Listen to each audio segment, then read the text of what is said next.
السلام علیکم ورحمۃ اللہ وبرکاتہ۔ ناظرین کرام، ہم سارے لوگ ہی کھانا کھاتے ہیں، لیکن آج میں آپ کو کھانے کا وہ طریقہ، سنت طریقہ بتانے والا ہوں کہ اگر آپ اس طرح سے کھانا کھائیں گے تو آپ کو کھانا کھانے پر ثواب ملے گا۔ اب آپ تعجب زدہ ہوں گے کہ یار کھانا کھانے میں کیسے ثواب ہے ثواب۔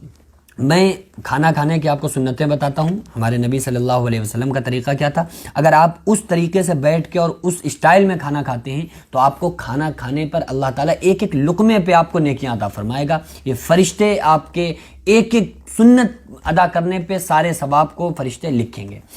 پہلا طریقہ، 14 سنتیں آپ لوگ یاد کر لیجئے، گھر میں سب کو یاد کرائیں، بچوں کو یاد کرائیں، اور اگر اس طرح سے آپ کھانا نہیں کھاتے تو آپ ہوشیار ہو جائیں کہ پھر وہ کھانا آپ کو نہیں بلکہ آپ کے ساتھ جو شیطان ہے اس کو لگے گا۔ کھانا کھانے کی چند سنتیں میں آپ کو بتاتا ہوں۔ نمبر 1، دونوں ہاتھ گٹوں تک دھونا اور نہ پونچھنا، یعنی کہ دونوں ہاتھوں کو آپ نے دھویا اس کے بعد پونچھنا نہیں ہے۔ یہ اگر آپ پونچھ لیں گے تو سنت کے خلاف ہوگا۔ ہاتھ گیلے ہیں، آپ نے اس طرح سے پانی کو جھاڑا اور بغیر پونچھے کھانا کھانا۔ نمبر 2، دسترخوان بچھانا۔ جو آپ کھا رہے ہیں کھانا تو آپ نے دسترخوان صاف ستھرا دسترخوان کو بچھا کے کھانا۔ نمبر 3، بسم اللہ وعلی برکت اللہ پڑھ کے کھانا۔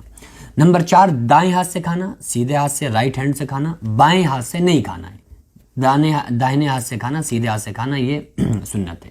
نمبر 5، اپنے سامنے سے کھانا، یعنی کہ اگر تشتری میں کئی قسم کی چیزیں ہیں تو جو پسند ہو وہ کھائیں، اور اپنے سامنے سے کھانا، یہ نہیں کہ آپ کا سالن رکھا ہوا ہے تو آپ ادھر سے کھا رہے ہیں، اپنے سامنے سے کھانا۔ اور اگر کئی چیزیں تشتری میں ہیں تو آپ کو جو اچھا لگ رہا ہے آپ وہ کھائیں۔ نمبر 6، 3 انگلیوں سے کھانا، یعنی کہ اگر آپ چاول یا روٹی جو بھی کھا رہے ہیں تو ایک انگوٹھا شامل رہے گا اور 3 انگلیاں آپ کی شامل رہیں گی، اس چھنگلی کو، چھوٹی والی انگلی کو چھوڑ دیں، ٹھیک ہے۔ نمبر 7، جو آپ نے پیالہ وغیرہ میں جس میں کھایا ہے اس کو چاٹ کر صاف کرنا، یہ بھی ایک سنت ہے۔ نمبر 8، اگر لقمہ گر جائے تو اس کو اٹھا کر کھا لینا، یعنی کہ آلریڈی دسترخوان آپ کا بچھا ہوا ہے، آپ نے، میں نے پہلے سنت بتائی، دسترخوان بچھا ہے، اس پہ اگر لقمہ گر جائے تو اس کو اٹھا کے کھا لینا تاکہ کھانے کی بے حرمتی نہ ہو۔ نمبر 9، کہ ٹیک لگا کر نہ کھانا، ٹھیک ہے، یوں ٹیک لگا کے نہیں کھانا ہے۔ نمبر 10، کھانے میں عیب نہ لگانا کہ یار یہ ایسا ہے یہ ویسا ہے، یہ نہیں کرنا، یعنی جو ہے تمیز سے چپ چاپ کھا لینا۔ نمک ومک پھینکو، آپ منگا کے کھا لیں، بھائی نمک تھوڑا تیز ہے یا کم ہے تو آپ ڈال لیں، لیکن عیب نہ لگائیں کہ یہ ایسا یہ ویسا، بس کھانے میں عیب نہ لگانا۔ اس کے علاوہ نمبر 11، کھانا کھانے کے بعد کی دعا پڑھنا۔ کھانا کھانے کے بعد کی دعا کیا ہے میں آپ کو بتاتا ہوں، آپ لوگ یاد کر لیجئے۔ بسم اللہ الرحمن الرحیم، الحمدللہ الذی اطعمنا وسقانا وجعلنا من المسلمین، الحمدللہ الذی اطعمنا وسقانا وجعلنا من المسلمین۔ یہ آپ کو کھانا کھانے کے بعد دعا پڑھنا ہے۔ کھانے کے درمیان آپ کو اللہم لک الحمد ولک الشکر پڑھنا ہے، ٹھیک ہے۔ پھر اس نمبر 12، پہلے آپ کو دسترخوان اٹھانا ہے، پھر آپ کو خود اٹھنا ہے۔ پہلے آپ نے دسترخوان یوں کر کے اٹھا لیا، پھر آپ خود کھڑے ہو جائیں۔ اور نمبر 13، کلی کرنا۔ نمبر 14، اس کے بعد ہاتھ دھونا۔ یہ سنتیں 14 میں نے آپ کو بتائیں۔ اگر آپ اس طریقے سے کھانا کھاتے ہیں تو آپ کو ایک ایک لقمے پر اللہ تعالیٰ ثواب عطا فرمائے گا، اور اتنا ثواب عطا فرمائے گا کہ آپ اس کا اندازہ بھی نہیں لگا سکتے۔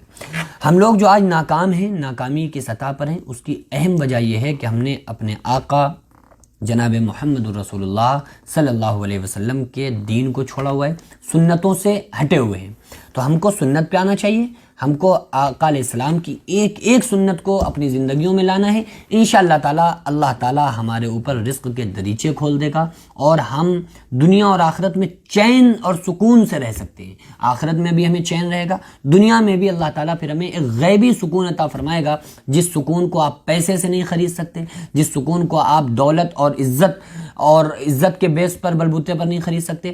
جو ایک اندرونی سکون ہوگا آپ کو، اللہ تعالیٰ ان سنتوں کو ادا کرنے پر اللہ تعالیٰ آپ کو وہ سکون عطا فرمائے گا۔ اللہ تعالیٰ سے دعا ہے کہ پروردگار عالم ہم تمام لوگوں کو اپنے محبوب صلی اللہ علیہ وسلم کی ایک ایک سنت پر اللہ تعالیٰ ہم سارے لوگوں کو عمل کرنے کی توفیق عطا فرمائے۔ وما علینا الا البلاغ۔ السلام علیکم ورحمۃ اللہ تعالیٰ وبرکاتہ۔